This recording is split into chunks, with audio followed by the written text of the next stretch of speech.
கண்மணி அன்பும் சீக்கிரமே ஒன்று சேர்ந்தா பார்க்கவே சூப்பராக இருக்கும் அப்படின்னு நீங்கள் நினச்சிங்கன்னா நம்ம சேனலுக்கு ஒரு லைக் போட்டு ஹைக் பண்ணிடுங்க. வாங்க இப்போ நம்ம வீடியோக்குள்ளே போகலாம். அன்பான இனிய உறவுகளுக்கு வணக்கங்க. இப்போ வீட்டுக்கு கூட்டு வந்துடுறாங்க. ஆனால் பார்த்தீங்கன்னா வாய் பேச்சு வரலங்க, உணர்வு வந்துருச்சு, காப்பாற்றிட்டாங்க, உயிரை காப்பாற்றிட்டாங்க, பேச்சு வரல. ஆனால் கண்மணின்னு புலம்புறாங்க. டாக்டர் சொல்லிடுறாங்க கண்மணி தான் வரணும் அப்படின்னு சொல்லிடுறாங்களா.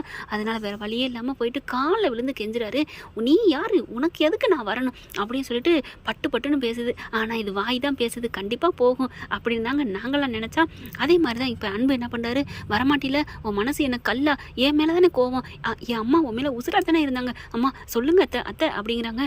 என்ன தம்பி நான் பண்ணுறது, இவன் இப்படி பண்ணுறாளே அப்படிங்கிறாங்க. என்னதான் கோபதாமம் இருந்தாலும் நம்ம பிள்ளை என்ன பண்ணுது, மாமியாருக்காண்டி போய் விரதம்லாம் இருந்து கோயிலில் போய் அங்கப்பிரசம்லாம் செய்துங்க. அதனால தாங்க இவங்களுக்கு சுயநினைவே வந்துடுது. அந்த அங்கப்பிரசம் செய்யவும் இந்த பிள்ளை நல்லா வந்துடுது மாமியாக்காரி. ஆனால் பேச்சு மட்டும் வரல. அதுக்கு காரணம் அப்போ தான் அந்த மருமக அங்கே போவான். எல்லாத்துக்குமே ஒரு கணக்கு இருக்குங்க, ஆண்டவனோட கணக்கு. இவங்க இந்த மாதிரி ஆக்சிடென்ட் ஆகணும், இந்த மாதிரி அங்கே போகணும். யாரால், வெண்ணிலாவால் வெளியில் பிரிஞ்சவங்க வந்தவங்க இப்போ அவளால் தாங்க உள்ளர வந்திருக்காங்க.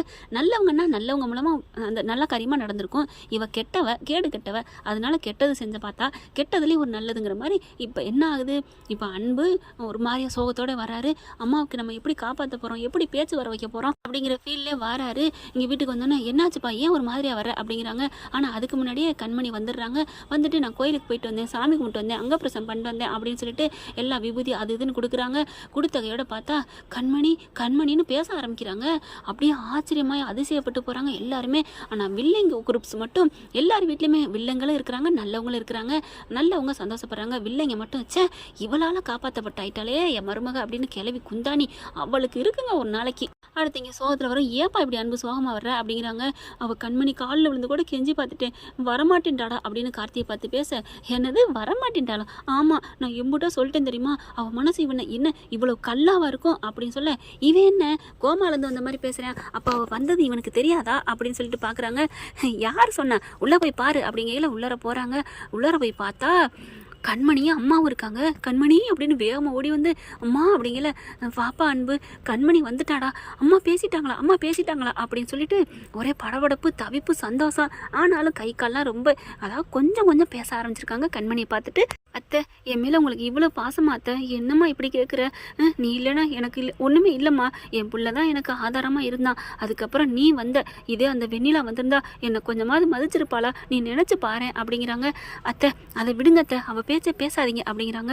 இல்லைம்மா உனக்கு ஒரு உண்மை சொல்லணுமா, அந்த வெண்ணிலாவால் தான் நான் இப்படி வந்து கிடக்கிறேன், என்னத்தை சொல்கிறீங்க அப்படிங்கிறாங்க. அப்படியே அன்பு அப்போ வந்துடுறாரா, எல்லாரும் வந்துடுறாங்க. அதனால் ஒன்றும் பண்ண முடியலை. அம்மா கண்மணி வந்துட்டாளம்மா, கண்மணி வந்துட்டியா, ரொம்ப தேங்க்ஸ் கண்மணி அப்படின்னு ரொம்ப சந்தோஷப்பட அப்படியே வந்துடுது. அந்த கிளவி குந்தாணி வந்து, டே ரொம்ப இதுங்காதடா, அவ எதுக்கு வந்திருக்காளோ, ஏதாவது எழுதி வாங்கிட்டு போறா, அம்மா வாயை மூடுங்கம்மா அப்படின்னு கோவிக்கிறாரு அன்பு. யாரை பற்றி என்ன பேசுகிறீங்க, கண்படி ஒன்றும் அவ்வளோ மட்டமானவில்லை அப்படின்னு கத்துறாரு. பார்க்குறாங்க. தள்ளுங்க அப்படின்னு சொல்லிட்டு, எப்படிமா இருக்குது சிவகாமி அப்படின்னு வந்து மாமியாக்காரி கருணையோடு கேட்குறாங்க. இவங்க இருக்கிற இடத்துல வெண்ணிலா வந்துடுறாளா, இதுங்க இருக்கிற இடத்துல நம்ம இருக்கக்கூடாது அப்படின்னு கண்மணி வெளியில் வராங்க. அன்பு பின்னாடி வந்துடுறாரு. எப்படிங்க கருப்பு காயின் போனால் சிவப்பு காயின் பின்னாடி தானே போகும். ஆனால் இங்கே பார்த்தீங்கன்னா அன்பு வாடா அப்படின்னு கூப்பிட்டுருது கிளவி குந்தாணி. ஏன்னா அவங்க பின்னாடி போகக்கூடாதான். அதனால அன்பு என்ன பாட்டி அப்படின்னு கேட்குறாங்க. நில்லுடா, உங்கள் அம்மாவுக்கு முடியாமல் இருக்குது, எங்கே வெளில போகிற, இல்லை கண்மணி அதில் அவளை அப்புறம் பார்த்துக்கலாம், உன் அம்மா கிட்ட நில்றா அப்படின்னு பிரிக்கிறாங்க. அப்பாடா பாட்டி பிரிச்சிருச்சு அப்படின்னு கொஞ்சம் தற்காலிக பிரிவுக்கெல்லாம் வெண்ணிலா குசிப்பட்டுக்குது. வெளியில் போனோன்னே வந்துட்டியா, வந்தது வரைக்கும் சந்தோஷம் தான் அப்படின்னு அந்த வில்லன் குரூப்ஸ் இருக்குதா, நீ போய் சமைக்க ஆரம்பி அப்படிங்குது. புருஷனோட அக்காக்காரியும் அண்ணன் பொண்டாட்டியும் பார்க்குறாங்களா.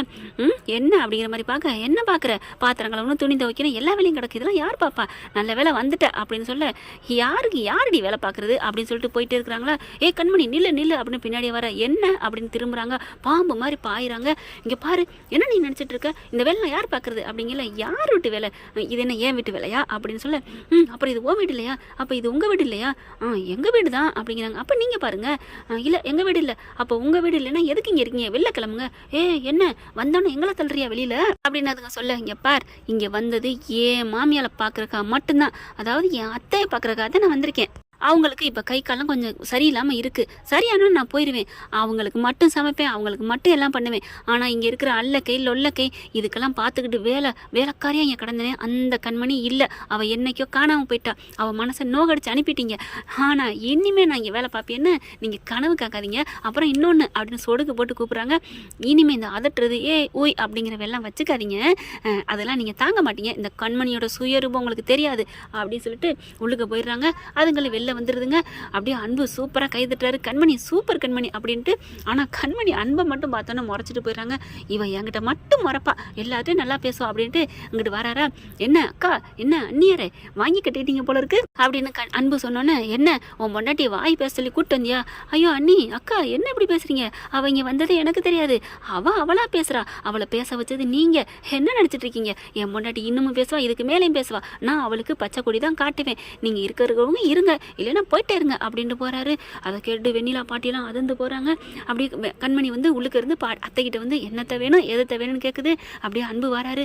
கண்மணி நீ சூப்பராக பேசின கண்மணி, இப்படி தான் இருக்கணும் அப்படிங்கிறாங்க. அப்படியே முறைக்கிறாங்க.